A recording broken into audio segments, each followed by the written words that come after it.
What's up, guys? My name's Matt with Rising Sun Vanco, and we're here to talk about our latest build. So for this build out, we use the Ford Transit high roof all-wheel drive 148-inch wheelbase chassis. And so let's start with the garage, and we'll kind of show you some of the systems that we've got going here. Before we get to the systems, a big piece for this build that was really important to cover was just a lot of storage space, whether it's a couple bikes or skis or surfboards or whatever, just having a place for all of that gear designated. And so we have a 4-foot gear tray that comes out on 300-pound drawer slides. So plenty of capability to hold a couple bikes, to hold all of your camping gear, again, skis, everything you could ever want to take.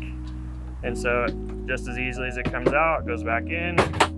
And then on this side, we have all of our electronics. And so for this build, we went with 400 amp hours of Battleborn batteries, lithium batteries, the 3000 watt Victron Multiplus inverter charger, as well as an MPPT solar charge controller, and then the Orion smart charger that's a battery to battery charger. And so you've got 3 ways to charge your batteries, whether off the car's alternator, solar power, or charging from shore power. And with 400 amp hours of lithium, you've got more than enough electricity just to power whatever you want to do to be off the grid for as long as you want to be off. Next, we'll move on to the water system. And so you can see we've got easy fill port, easy drain, easy access to the master on-off over here, as well as the shower. And so for this shower, we've got hot and cold water. We have 30 gallons of fresh water, as well as a 2.5 gallon hot water heater. And so forgot to bring it today, but we have a suction cup that just goes on this window. Easy for taking a shower out here. So for this build, we went with the roof rack from Flatline Vanco. And so we also purchased their side ladder. Just gives you really easy access to everything up here. We put 200 watts of solar panels on the roof, as well as those 2 max air roof fans. And so plenty of ventilation, plenty of power coming in, given the size of the battery bank. And then off of that side, we have an awning that just provides a lot of shade. All right, let's take a look inside.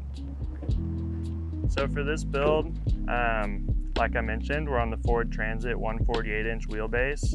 And so the perk of this size vehicle is you can go to Trader Joe's, park in a normal parking lot, whatever, just very maneuverable.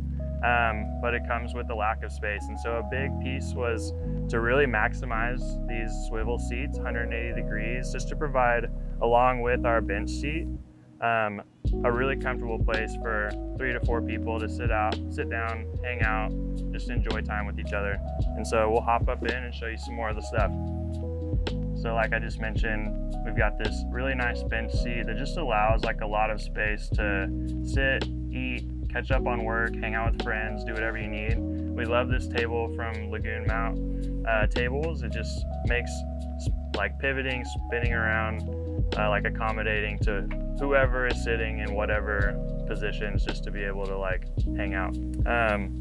So under this seat, we have a refrigerator. And so this is from Dometic. It's their CFX 75-liter dual zone. And so the nice part about this is that you've got a freezer or a fridge or vice versa, or 2 refrigerators, just to be able to take all the food that you would want for a long weekend, or even up to a week if you are just with one other person. All right, next up is the kitchen galley. And so we've got this really nice white sink, a lot of black accessories in the van. And so we've got running water right here, hot or cold, and then that just drains down into these 2 4-gallon gray water tanks that are easy to dump anywhere in the appropriate locations. And then along with the sink, this kitchen galley, we went with the removable induction cooktop. Very easy to just plug in right here. And then, oops, got it turned around. And then just able to provide a little extra countertop space for, I don't know, preparing food, cutting veggies, whatever. We also have right here a microwave, and then some additional outlets to be able to use an Instant Pot or whatever you need to do to make the best dinner you can. All right, next up, we got our cabinets.